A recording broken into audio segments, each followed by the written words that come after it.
Well, hello everybody. It's 7:30 and I promised I would do some Indigenous Storytelling night to keep people entertained during our little quarantine self-isolation. My name's Aaron Miracle. I'm a Mohawk from the Tyneka territory. You can find a reserve between Belleville and Kingston. If you've ever gone to Sandbanks, you've probably driven through our reserve before. I've been doing these presentations for schools for probably about the past 20 years now, actually. I go into schools, I do comments about our history, some of our storytelling, some of the current events. So tonight, basically, I'm going to go over what we call basically Indigenous storytelling or traditional oral tradition. And part of it basically begins with what is storytelling? Storytelling, first and foremost, is a way of entertainment for us. So it was very popular back around the wintertime, where you couldn't go out, you're kind of trapped inside because of the weather. There wasn't much to do except to sit around the fire and basically stare at each other.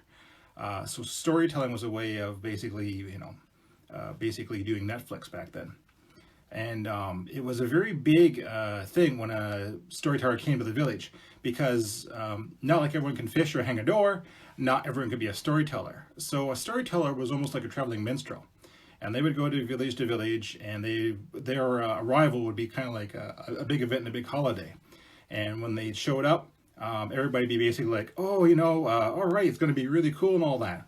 And they hardly wait for him to start talking about the stories. And usually gather around the large fire, and he would begin going to the storytelling. And traditionally, storytellers have a bag, which I don't have with me. It's downstairs in my other Aboriginal stuff. But in the storyteller bag, it's a small pouch about yay big. There would be several objects. Could be a feather, a bone, a couple pieces of stone, whatever. And instead of basically having a set kind of method to come actually talk about the actual, picking stories, he'd shake the bag and say, here, pick something out of the bag, and it would pick it out, and that would basically be the cue for the story. A lot of the stories fall into a few categories. One is basically oral history. They try to explain basically major events. One of the stories that we have in our culture, Mohawks Bay Quinte, is we talk about basically the land of the Mohawks. And basically, on top of basically landing, we talk about a Thunderbird guide us to the shores and so forth. And that was a way of trying to explain the weather at the time when we actually landed on the Mohawk and the Bay of Quinte. Some of them serve as a moral purpose, basically always tell the truth, do unto others as do unto you, just kind of basically trying to teach, good ethics. And some of them basically are just pure entertainment. One of those that come to mind basically is the Skeleton Woman, which I know is Heather Gordon's favorite story, which I'll probably close out with tonight. So let's get into it. I'll tell one of the more safer, popular stories. It's called Fox and Bear. And it goes a little something like this. So way back when, the animals still talk to man. And most stories begin that way because that's how we phrase the time. Because back in traditional beliefs, we believe that animals talk to man, we communicated back and forth. So way back when the animals still talk to man, there was Bear. But Bear didn't look like Bear like he did today.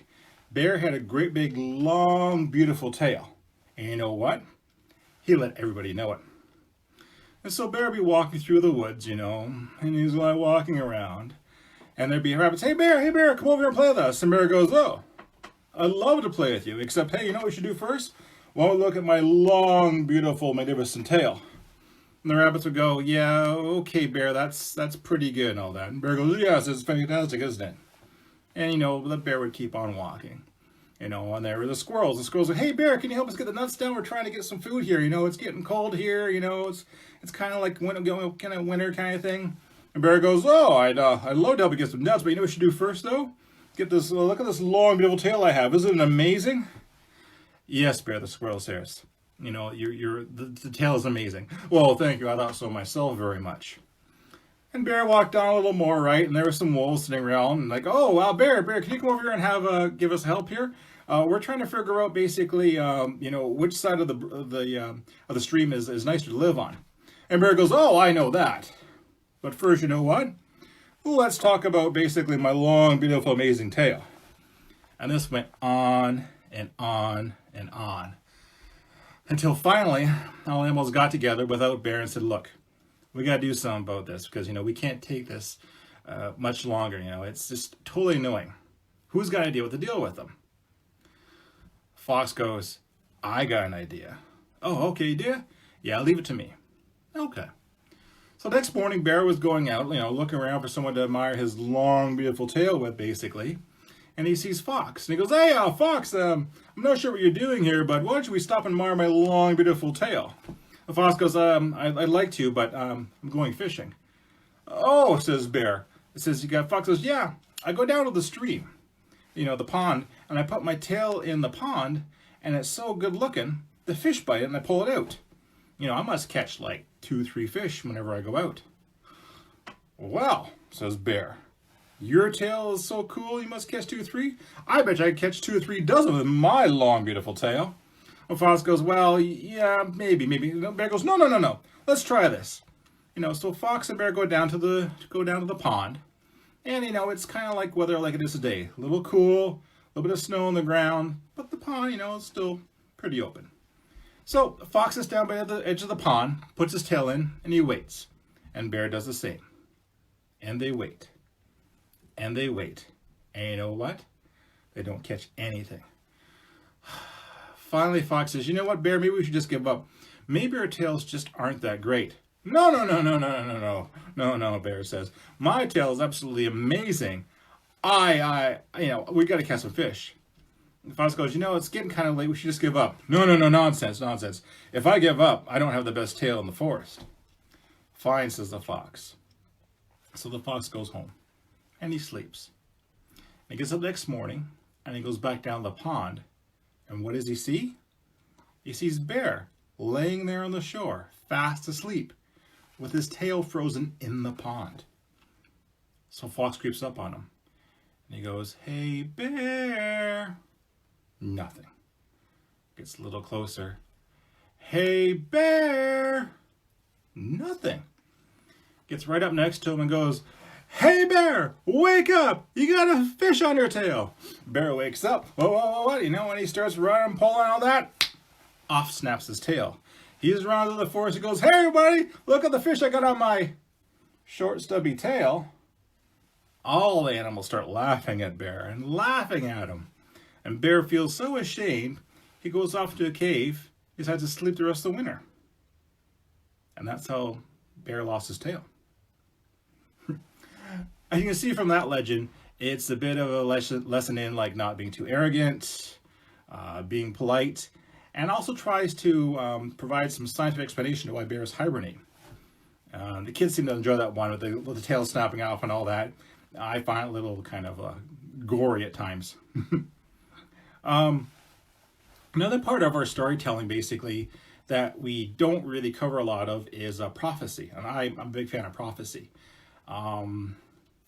In Mohawk culture, there is a legend saying that basically the 7th generation after the arrival of the Europeans will signify a new golden age of prosperity and so forth. So in our culture, we always have this saying, basically, before you make a decision, think 7 generations down the line. Even more so in the Anishinaabe culture, shout out to my cousins, my brothers-in-law, the Taylors. They have the legend of the 7 fires. And this is it's really interesting if you actually start to study it. But the 7 fires are actually more interpreted as epochs or moments in time.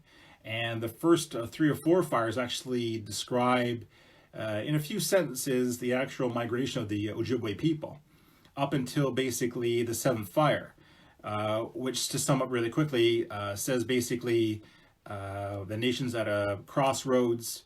You can either go down the brightly lit and harmonious path or the dark path, basically.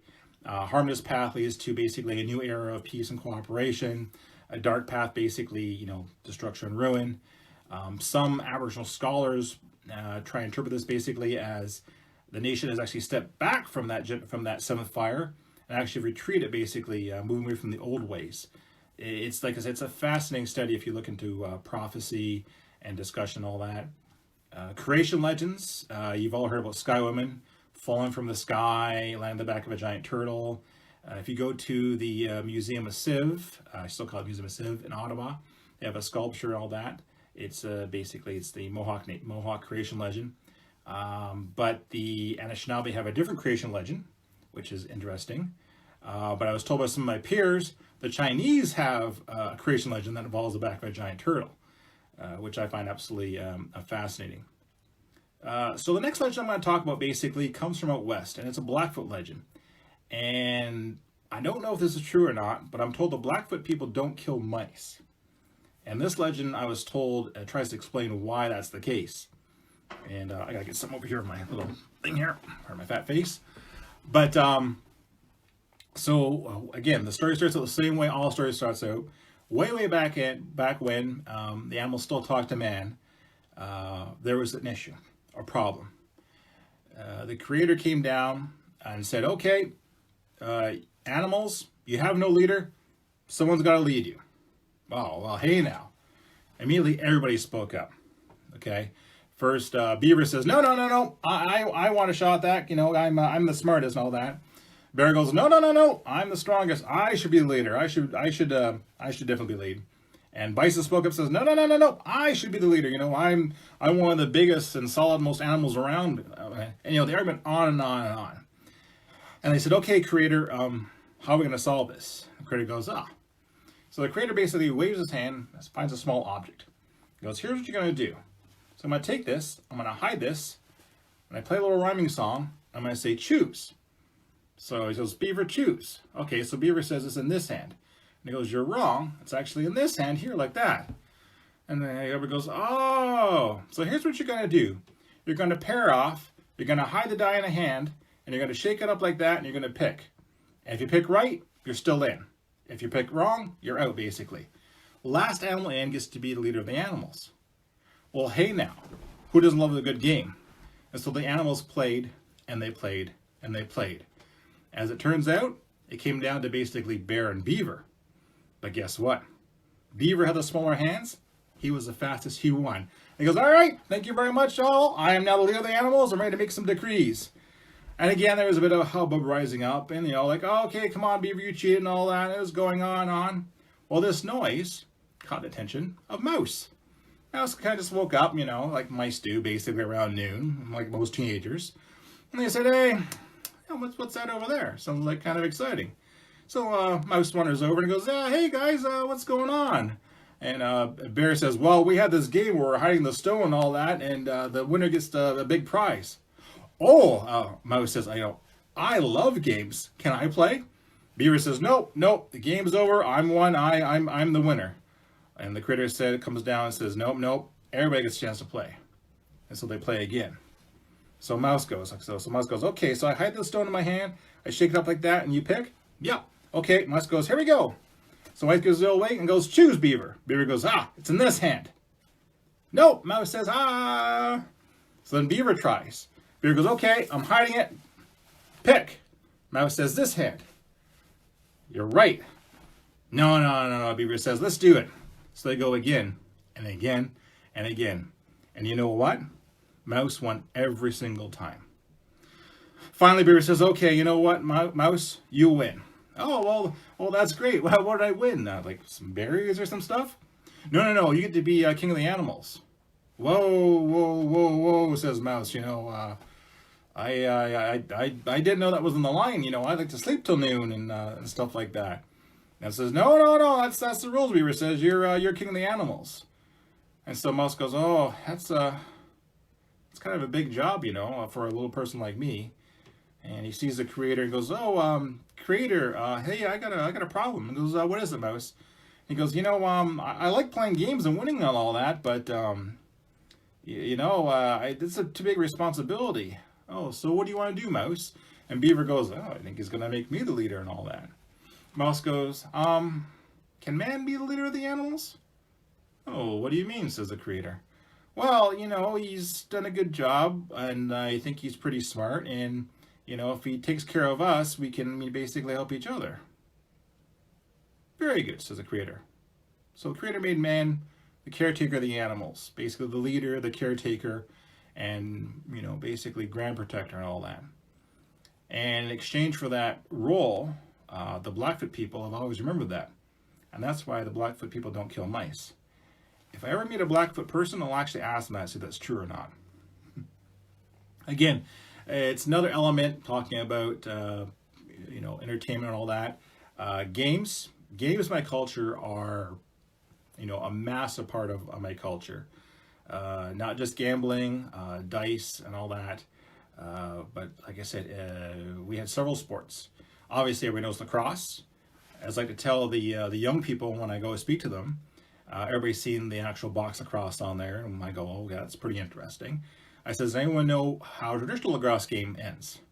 And everybody goes, "What do you mean?" I said, "Well, back in the old days, back way back when the animals still talked to man, we played nation versus nation, and usually it was just to settle a dispute or disagreement, or whatever. So it'd be all the men from one nation versus all the men from the other nation on a pretty huge, almost indescribably large field, basically." "Oh," kids go, so when do you think the game ended?" And they go, "Oh no." "Well, when someone scored a goal." "Oh," they said. "But yeah, it usually took all day to score a goal when you have like 100 versus 100. And then I would ask the kids basically, "So, what do you think the women and children did during this time?" Like, "I don't know." I said, "Their job was to drink the wounded off the field. Because if the ball was near area of the field, we didn't have basically rules like interference and stuff like that. It was pretty much anything goes." So, when we play traditional lacrosse, I call traditional lacrosse, modern lacrosse, and box lacrosse. Modern lacrosse basically was still pretty rough, but that's the way it was played. Gaming, like I said, the hiding of the stones and all that, I'm pretty sure that's played in the Arctic Games today. Basically, you hide it, you whip it around, you sing a few songs, and you play off like that. But again, it's very interesting. Now, the last story I'm going to tell tonight is obviously Heather Gordon, who I love to go speak to her classroom, is her favorite story. And it is a grand old Mohawk story from what I'm told. I think it's a bit of basically, listen to your elders kind of story, but to me, it's just downright terrifying at times.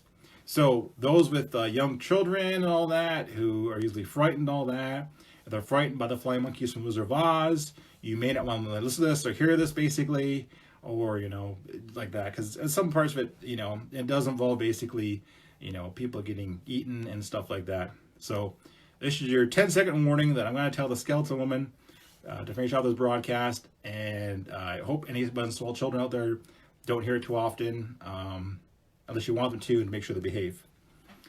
Okay, so the skeleton woman. Okay, so way back when the animals still talked to man, there was a hunter, and he had a wife, and every day he would go out to hunt.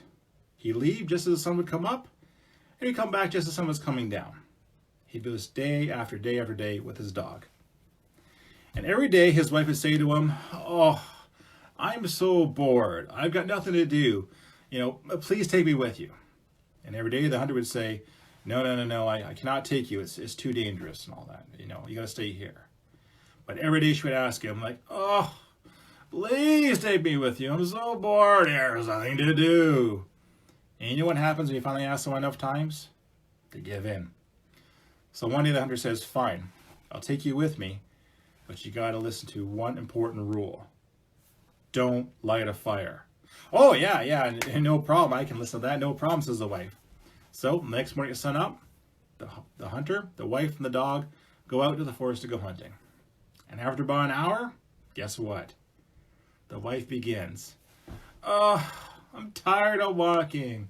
I'm bored. This is horrible. Why did you bring me out here? Oh." The hunter tries to ignore it, but she goes on and on and on. So finally he says, "Listen, you know what? All right, you sit here on this log and you rest, okay? I'll come back in a couple hours to pick you up and all that. Just try to stay out of trouble. It's very important we get something to eat because this is what we have to do. I'll leave the dog here to keep you company because, the dog still talks to man and stuff. But remember one important rule. Whatever you do, don't light a fire." "Oh, yes, fine. No problem at all, basically. I won't light a fire." So the hunter goes off. And of course, after about an hour, the wife's sitting there going, "Oh, this is so boring. Oh, I'm getting cold. You know what? I better light a fire." The dog says, mistress, you shouldn't light a fire. That's what the hunter said. Oh, whatever. He doesn't know. What's the worst that could happen, basically? So she gathers some dead rust, makes a pile of it, sticks and leaves and all that. And since we didn't have no matches back then, you used to have to basically take 2 pieces of rock, a flint, and get a spark off it. So she gets her flint and she starts banging it. Oh! Say, you know what? I taste pretty good.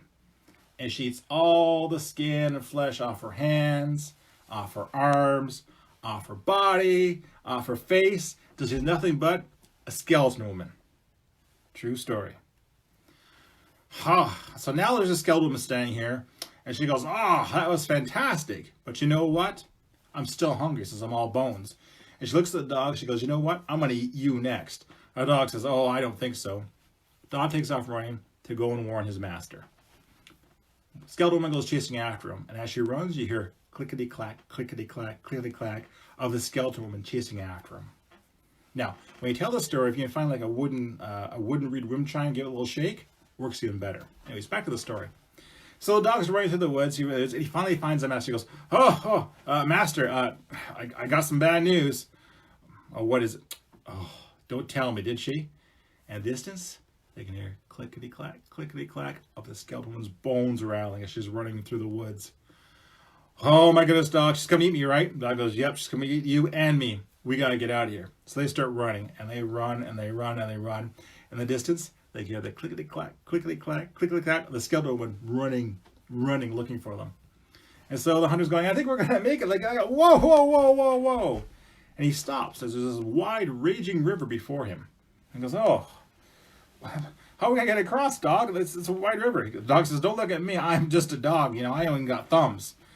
So the hunter sees basically a hut down the river and goes, oh, look, there's a small hut. So he runs down the river, he knocks on the door, and the door opens up, and there's a little man, probably about 3-4 feet high tops, basically. And he goes, I'm sorry to bother you, sir. This is going to sound totally outrageous, but my wife is a skeleton. She's coming to eat me and my dog. I need to get across over to escape her. The little man goes, yeah, I can believe that. Yeah. Can you help me get across the river, sir? Yeah, no problem. I can get across the river. Oh, great. But first, you know what?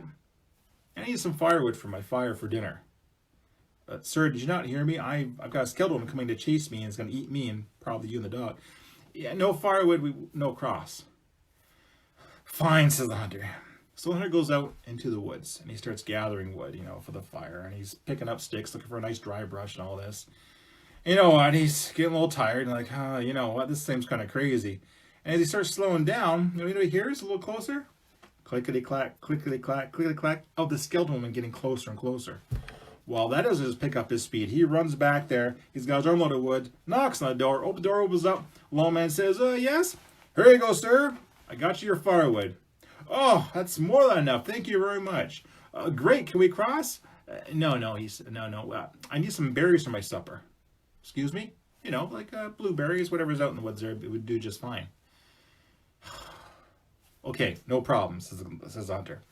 He goes out, and he starts picking these blueberries, and, he's got his little hands, and he's trying to make a little pouch to everything, but he's picking them, and, like, this seems kind of stupid and all this, whatever. Hey, dog, why don't you help me? Hey, I got no thumbs. I can't pick nothing, says the dog. Okay, whatever. So the hunter kind of picks, and he's got, like, a good little bunch here, basically, and he's kind of going back, trying not to spill too much, and you know what he hears? Clickety-clack, clickety-clack, clickety-clack. While he starts running like this, like this, it goes, hey, no. Door opens up. The little man says, yeah. He goes, hey, man, I got the berries. Oh, fantastic. So the hunter pours them in the little man's hands. The little man takes them, puts them inside and all that. And the hunter says, so, we're ready to go now? All set to go? And the little man says, no, you know what? I need some fish for my supper. Sir, there's a skeleton. If you listen very closely, click, coming close, going to eat me, you, and my dog. We got to go now. No fish, no cross. Fine, says the hunter. So the hunter goes, grabs a fishing pole, basically. They're just laying up against the side of the house, goes up to the riverbank, starts fishing. He catches 1 fish, and 2 fish, 3 fish. And he finally catches 4 fish. And you know what? Click. It's getting pretty darn close, that sound. He goes, you know what? I hope this is enough, he says to the dog. Go back, knock on the door. Door opens up. And the little man says, yes. Here, how about this? 4 fish, more than enough. We can cross the river now. Oh, thank goodness, says the hunter. All right, so they go up to the edge of the river. The little man says, look, before we cross, I got one rule for you. Oh, is that don't light a fire? No. The rule is don't get my back until I tell you to. Okay, says the hunter, whatever, I'm going to listen to rules. So the little man sits, stands at the side of the river, and he puts his hands up, and he begins to stretch and grow and stretch and grow until he's like, super long stretched out, and he leans across, he grabs the other side of the river, and he kind of waves and he goes, yep, okay, go ahead, get my back. Hunter gets on his back, shoots across, gets across safe. Dog on the back, gets across, no problem, safe. Skeleton comes bursting out of the forest very mind, click-clack, click-clack, runs up the river, little man comes back, shrinks back down, boom, normal size. Skeleton goes, you little man, get me across the river right now. I want to eat my husband and the dog. I'm starving and all that. The little man says, listen, I can take you across, but you know what? I could use a little bit more food for supper. Do you mind, get me some more food from the forest, maybe a few more berries? The little skeleton says, no, how about I just eat you instead? Oh, hold on now, says the man. Look, I'll take you across, just to save my own skin. But listen, I got one very important rule. Don't get my back until I tell you to. Have you got it? Yes. I'm going to listen to rules. Come on, just hurry up. So the little man reaches up and he stretches again. And he gets really tall, really thin, leans across, grabs the far end of the river. You know what happens? Skeleton man jumps on his back right away while he starts waving and bobbing and waving. Skeleton falls off in the river, washed away, never heard from or seen again. But if you listen, on nights just like tonight, around this time, if you listen in the dark, hear the clickety-clack, clickety-clack, clickety-clack of the skeleton woman looking for her husband, or maybe you. Yes, it's a very terrifying story.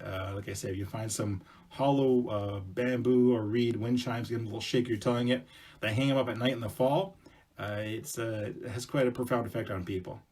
Again, that story there is a lesson in basically patience, following rules, and also I'm pretty sure it's told by parents to small children.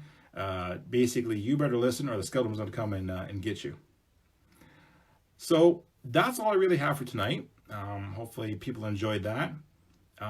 If I have more later in the week, I'll see what else I come up with.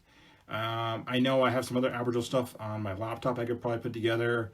I do have a PowerPoint presentation of my reserve where I can take you on a virtual tour of some of the key spots, talk about the history of the reservation, about the trees and stuff like that. I do have some presentations too, just about general history about Indigenous people in general and all that. So I hope people enjoy that tonight. I'm going to try and put this up on YouTube later so people can play it back. If you're a teacher or instructor and want to play it back for your students, I'll make that available to you. You're more than welcome to use it. And again, if you, when this all passes over, you're going to come in basically to talk to your students. I do grades kindergarten all the way up to grade 12. I'm more happy to come in. I'll talk about Aboriginal history, Aboriginal storytelling, modern issues, law, whatever you need help with. So thank you very much for joining, and I hope everybody enjoyed that. I hope it was loud enough. All right, everybody, thanks, and have a good night.